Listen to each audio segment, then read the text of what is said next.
Di dunia yang penuh dengan kesibukan ini, mencari ketenangan batin menjadi sebuah perjalanan penemuan diri dan pertumbuhan pribadi. Dalam hidup, kita terus-menerus dihadapkan pada tantangan, hambatan, dan momen-momen pasang surut.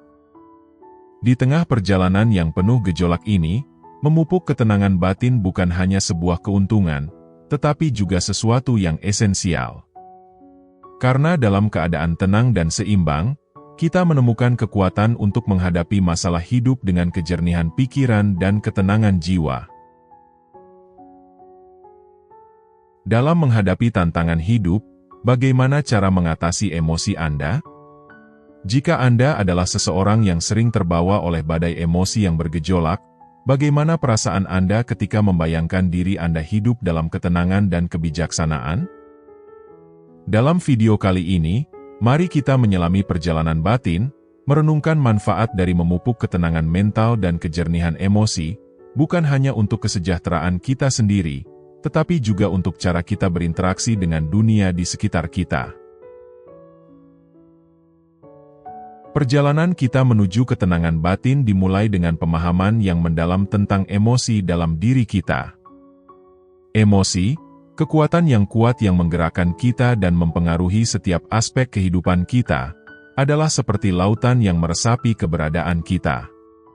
Emosi ini muncul, tumbuh, dan menghilang dalam diri kita, mempengaruhi pengalaman kita, dan membentuk sudut pandangan dunia kita.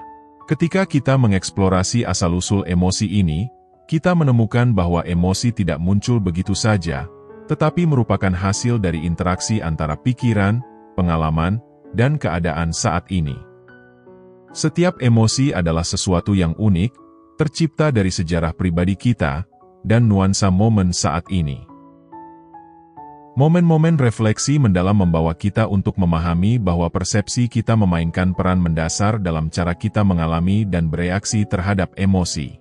Ketika kita melihat sebuah situasi, bukan situasi itu sendiri yang menyebabkan emosi, tetapi cara kita menafsirkannya dan memberikan makna padanya. Dua orang dapat menghadapi keadaan yang sama, tetapi dengan emosi yang benar-benar berbeda, karena persepsi mereka yang berbeda. Menyadari kekuatan pengaruh persepsi kita menghadapkan kita pada sesuatu yang bisa membebaskan, yaitu bahwa kita memiliki kekuatan untuk memilih bagaimana kita menafsirkan dan merespons situasi kehidupan. Kita bisa memilih untuk melihat tantangan sebagai peluang untuk tumbuh, daripada hambatan yang tak teratasi. Kita bisa memilih untuk membina pikiran yang positif dan konstruktif, daripada terbawa oleh negativitas dan ketakutan. Ini mungkin terdengar tidak masuk akal, tetapi jika Anda berhenti sejenak untuk memikirkannya, Anda akan menyadari bahwa ini benar. Kita bisa memilih untuk mengubah perspektif kita terhadap berbagai hal. Kita bisa memilih bukan hanya untuk melihat situasi itu sendiri, kita juga bisa memilih makna apa yang kita berikan situasi tersebut. Itulah kekuatan kita. Dari sini, pilihan apa yang ingin Anda buat untuk membina hubungan yang lebih sehat dan lebih sadar dengan emosi Anda? Memahami emosi internal adalah langkah pertama dalam membina ketenangan batin dan ketenangan mental. Dengan memahami emosi dalam diri kita lebih dalam, dan bagaimana mereka membentuk pengalaman hidup, secara alami kita akan memahami sifat sementara dari keberadaan. Seolah-olah kita melihat lautan emosi kita dan menyadari bahwa, seperti halnya ombak, kehidupan juga bersifat mengalir dan cepat berlalu. Pikirkan konsep memento mori, di mana merupakan pengingat yang kuat tentang kefanaan dan kerapuhan hidup. Memento mori yang berasal dari bahasa Latin, yang berarti ingatlah akan kematian. Meskipun mungkin terdengar sedikit suram, konsep ini berfungsi sebagai pengingat untuk mengenali betapa berharganya hidup. Ketika kita mengingat kefanaan kita, kita didorong untuk menghargai setiap momen sebagai hadiah yang unik dan tidak dapat diulang. Merenungkan sifat sementara dari kehidupan memungkinkan kita melihat melampaui kekhawatiran sehari-hari dan tekanan dunia. Kita diingatkan bahwa semua pengalaman kita, baik yang penuh kebahagiaan maupun yang menyakitkan, adalah bersifat sementara. Percayalah bahwa kesadaran ini akan membebaskan kita dari tirani masa lalu dan kecemasan tentang masa depan, yang memungkinkan kita untuk sepenuhnya hadir dengan rasa syukur dan penerimaan. Dalam momen-momen penuh tantangan dan kesulitan, kesadaran akan kefanaan hidup inilah yang membimbing kita melalui badai ini. Kita menyadari bahwa masalah kita, betapapun besarnya permasalahan tersebut, hanyalah bagian kecil dari perjalanan sementara kita di dunia ini. Dengan menyadari hal ini, kita merasa lebih diberdayakan untuk menghadapi tantangan hidup dengan lebih tenang dan berani. Ini juga merupakan langkah penting dalam memupuk ketenangan batin. Saat kita merenungkan kefanaan hidup, kita mulai memahami pentingnya menjadi lebih hadir pada momen saat ini, sebuah keterampilan mendasar dalam praktik kesadaran penuh atau mindfulness. Praktik kesadaran penuh mengajak kita untuk menyelami momen saat ini, membina hubungan yang lebih otentik dengan pengalaman hidup kita. Ketika kita mempraktikkan kesadaran penuh, kita menyadari pikiran, emosi, dan sensasi yang muncul dalam diri kita, tetapi tanpa penilaian atau reaksi otomatis. Kita hadir untuk setiap momen, menjalani setiap momen sepenuhnya sebagaimana adanya, tanpa berlama-lama di masa lalu atau khawatir tentang masa depan. Bagi Anda yang belum mempraktikkan teknik ini, cara sederhana untuk mengintegrasikan kesadaran penuh ke dalam hidup kita adalah dengan memberikan perhatian penuh pada indera kita. Misalnya, saat minum secangkir teh, Anda bisa memberikan perhatian penuh pada sensasi hangat, aroma, dan rasa yang muncul dalam setiap tegukan. Atau saat berjalan di alam, Anda bisa terhubung dengan tekstur tanah di bawah kaki Anda, suara burung, dan angin yang menyentuh kulit Anda. Ini adalah praktik yang bisa diintegrasikan ke dalam aktivitas rutin seperti mencuci piring, mandi, atau bahkan mengemudi. Dengan membawa kesadaran penuh ke dalam aktivitas ini, kita mengubah momen-momen rutin yang tampaknya sederhana menjadi peluang untuk pertumbuhan spiritual dan pengetahuan diri.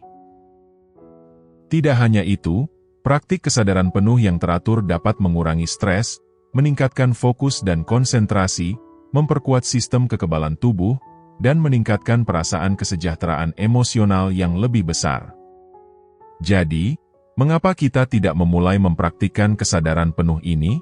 Ini adalah praktik yang penting untuk menumbuhkan ketenangan batin karena memperkuat kemampuan kita untuk tetap tenang dan terpusat bahkan di tengah tantangan hidup. Daripada membiarkan diri kita terbawa arus pikiran dan emosi, kita belajar untuk tetap berada pada momen saat ini, menemukan ketenangan batin yang kebal terhadap pasang surut eksternal. Saat kita berbicara tentang kehidupan, kefanaan, dan momen-momen tantangan dan kesulitan yang tak terelakkan dalam perjalanan kita, muncul kesempatan untuk merenungkan peran dari apa yang kita sebut kegagalan. Kegagalan mengajak kita untuk menghadapi kerentanan dan keterbatasan kita dengan keberanian dan kerendahan hati. Daripada melihatnya sebagai tanda ketidakmampuan atau kekalahan, kita dapat melihatnya sebagai peluang untuk belajar dan bertransformasi. Setiap kegagalan, setiap hambatan yang teratasi, memberikan kita pelajaran berharga tentang diri kita sendiri dan dunia di sekitar kita. Ini adalah momen penemuan dan peningkatan diri di mana kita ditantang untuk mempertanyakan keyakinan kita, dan bertanggung jawab atas pilihan kita. Salah satu cara untuk menghadapi kegagalan secara konstruktif adalah dengan mempraktikkan belas kasih terhadap diri sendiri. Daripada mengkritik atau menyalahkan diri sendiri atas sebuah kesalahan yang dilakukan, Anda bisa menumbuhkan sikap belas kasih dan kebaikan terhadap diri sendiri. Ketika Anda menyadari kemanusiaan dan ketidaksempurnaan Anda bisa belajar untuk memaafkan diri sendiri dan maju dengan tekad dan ketahanan. Dengan belajar dari kegagalan, kita juga mempersiapkan diri untuk menghadapi tantangan di masa depan dengan lebih percaya diri dan tekad. Setiap hambatan yang teratasi membuat kita lebih tangguh, dan mampu menghadapi kesulitan hidup dengan keberanian dan ketekunan. Saat kita menjelajahi tantangan dan pelajaran hidup, penting untuk menyadari hubungan antara kesehatan fisik dan kesehatan mental kita. Tubuh dan pikiran kita membentuk sistem yang terintegrasi, dan merawat salah satunya merupakan hal mendasar untuk kesejahteraan yang lainnya. Sama seperti kesadaran penuh dan ketahanan emosional membantu kita membina ketenangan batin, merawat tubuh kita dengan kebiasaan hidup sehat juga penting untuk memperkuat pikiran kita dan meningkatkan keadaan keseimbangan dan harmoni.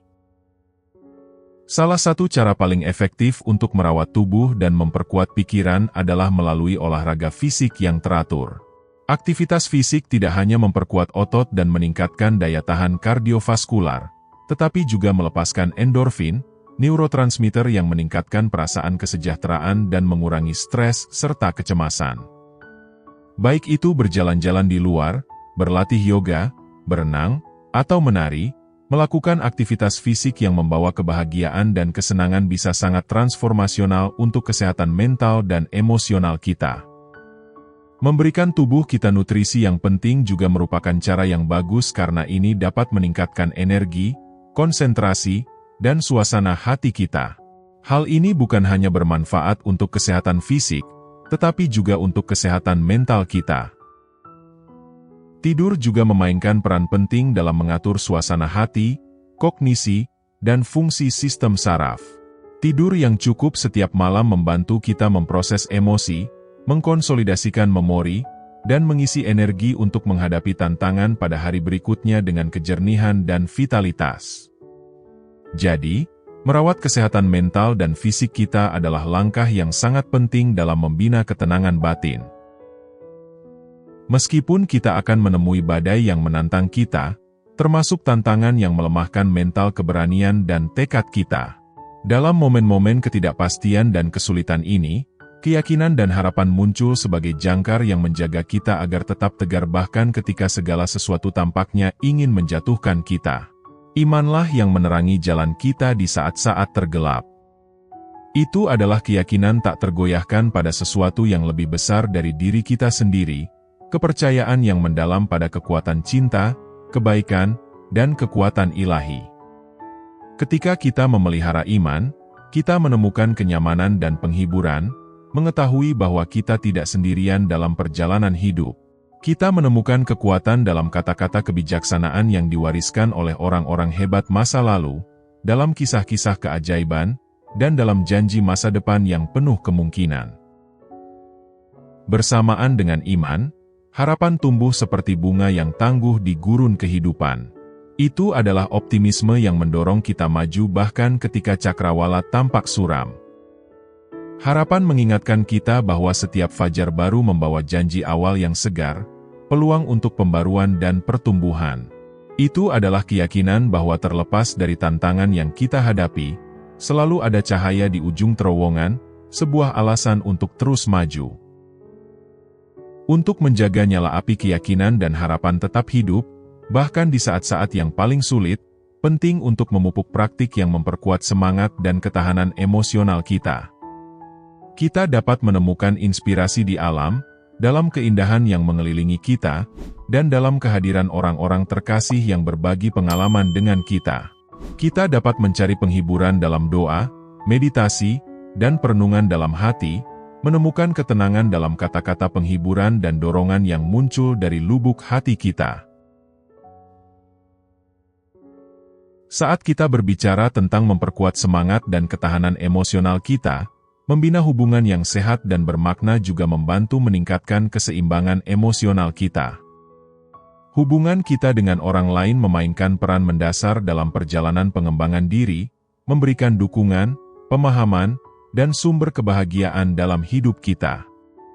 Hubungan yang sehat adalah penyejuk sejati bagi jiwa, menawarkan ruang aman untuk berbagi pikiran, perasaan, dan pengalaman kita. Ketika kita merasa didukung dan dicintai oleh orang-orang di sekitar, kita merasakan rasa kebersamaan dan penerimaan yang memelihara ketenangan batin dan memperkuat ketahanan emosional kita. Hubungan yang bermakna menantang kita untuk tumbuh, belajar, dan menjadi versi terbaik dari diri kita sendiri, memberikan peluang untuk mempraktikkan empati, kasih sayang, dan pengampunan. Tetapi terkadang, bahkan dalam hubungan yang bermakna, kita tidak bisa menghindari tantangan dan konflik yang dapat mengguncang ketenangan batin kita. Dalam momen-momen ini, Seni memaafkan dan bersyukur muncul sebagai alat yang ampuh untuk memulihkan keseimbangan emosional dan memelihara jiwa kita. Pengampunan adalah tindakan pembebasan, sebuah hadiah yang kita berikan kepada diri kita sendiri dan orang lain, yang memungkinkan kita melepaskan beban dendam dan sakit hati yang dapat memenjarakan kita. Ketika kita memaafkan, kita tidak harus setuju dengan tindakan yang menyakiti kita, tetapi memilih untuk membebaskan diri dari beban masa lalu, dan melanjutkan hidup dengan ringan dan penuh kasih sayang. Hal ini tidak hanya menghilangkan penderitaan emosional, tetapi juga mendorong penyembuhan batin, yang memungkinkan kita untuk membuat ruang untuk cinta, kedamaian, dan penerimaan dalam hidup kita. Menumbuhkan hati yang bersyukur juga membantu kita mempertahankan perspektif positif, menemukan keindahan dalam kesederhanaan, dan merayakan kebahagiaan kecil yang meresapi kehidupan kita sehari-hari. Hal ini membuat kita menyadari bukan hanya kelimpahan yang mengelilingi kita, tetapi juga memperkuat kesejahteraan emosional kita. Ketika kita memupuk rasa belas kasih untuk diri kita sendiri dan orang lain, kita mengenali kemanusiaan kita dengan segala kekurangan dan ketidaksempurnaannya. Sekian untuk video kali ini. Ingatlah, dengan iman, harapan, dan cinta, Anda akan mampu menghadapi tantangan apapun dalam kehidupan ini. Terima kasih sudah menonton.